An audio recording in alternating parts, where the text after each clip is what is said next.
নমস্কার, প্রিয়ার simple cooking চ্যানেলে সবাইকে স্বাগত জানাই।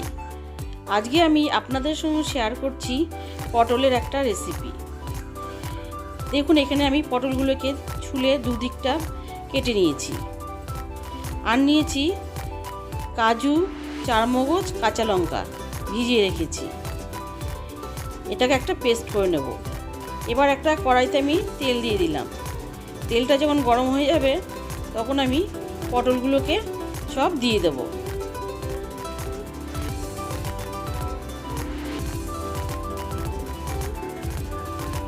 দিয়ে দিলাম নুন আর হলুদ গুঁড়ো। দিয়ে পটলটাকে আমি ভেজে নেব। পটলের যে রেসিপিটা শেয়ার করছি, রেসিপিটার নাম হলো পটলের কোরমা। দেখুন, পটলগুলো আমার ভাজা হয়ে গেছে। এবার আমি তুলে নিচ্ছি।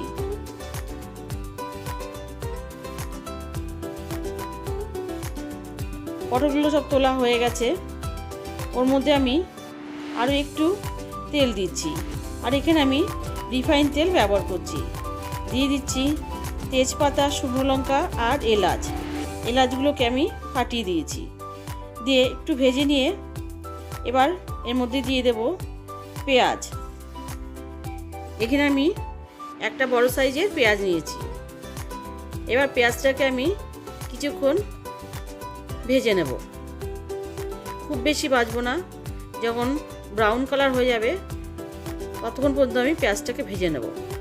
এবার এর মধ্যে দিয়ে দিচ্ছি আমি আদা পেস্ট আর রসুন পেস্ট। রসুন এখানে খুব বেশি দিইনি, 3 কোয়া মতন রসুন আমি দিয়েছি। দিয়ে এবারে ভালো করে ভেজে নেব। যতক্ষণ আদা আর রসুনের কাঁচা গন্ধটা না যায় ততক্ষণ আমি ভেজে নেব। ভাজা প্রায় হয়ে গেছে। এবার এর মধ্যে আমি অ্যাড করব গুঁড়ো মশলা। দিয়ে দেব জিরের গুঁড়ো, কাশ্মীরি লঙ্কার গুঁড়ো, ধনে গুঁড়ো, হলুদ গুঁড়ো,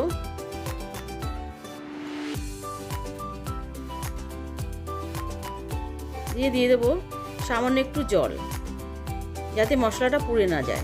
এবার মশলাটাকে ভালো করে কষিয়ে নেব 2-3 মিনিট মতন। দেখুন, সুন্দর করে কষানো হয়ে গেছে। এবার এর মধ্যে দিয়ে দিচ্ছি আমি টক দই। 2.5 চামচ মতন টক দই দিলাম। দিয়ে দেব পরিমাণ মতন নুন। দিয়ে এবার টক দইটাও মশলার সাথে ভালো করে কষিয়ে নেব। আর টক দইটা যখন আমি দেব তখন গ্যাসটাকে একদম কমিয়ে নিয়ে আমি টক দইটা অ্যাড করেছি, না হলে টক দইটা কেটে যেতে পারে।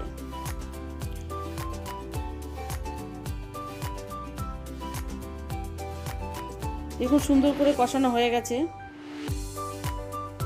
এবার এর মধ্যে আমি দিয়ে দিচ্ছি কাজু, চারমগজ আর কাঁচা লঙ্কার পেস্ট। দিয়ে আবারও কয়েক মিনিট কষিয়ে নেব।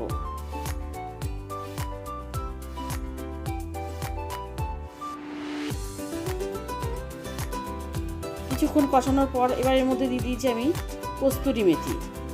দিয়ে আবারও কিছুক্ষণ কষিয়ে নেব।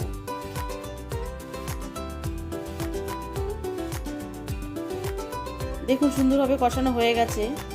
এবার সুন্দরভাবে তেলটাও ছেড়ে এসছে।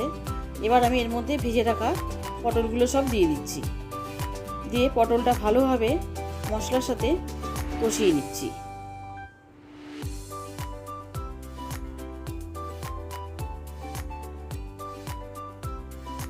পটল তো অনেকভাবেই খেয়েছেন।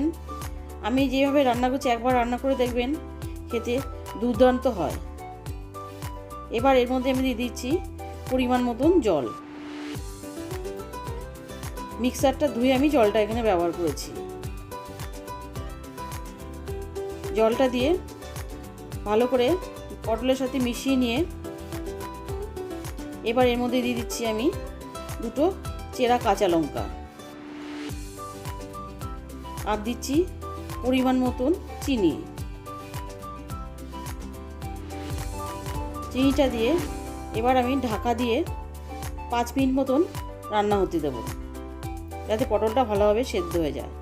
5 মিনিট পর ঢাকা খুলে দেখুন আমার জলটা অনেকটা কমে গেছে এবং গ্রেভিটা গাঢ় হয়ে গেছে, পটলগুলো সুন্দরভাবে সেদ্ধ হয়ে গেছে। এবার নামানোর আগে আমি এর মধ্যে দিয়ে দিচ্ছি কিছুটা ঘি আর গরম মশলার গুঁড়ো দিয়ে আমি গ্যাসটাকে অফ করে দেব। তৈরি হয়ে গেল আমার অপূর্ব স্বাদের পটলের কোরমা। এবার আমি একটা সার্ভিং ট্রেতে সাজিয়ে সার্ভ করে দিচ্ছি। কেমন লাগলো আমার রেসিপি আজকে?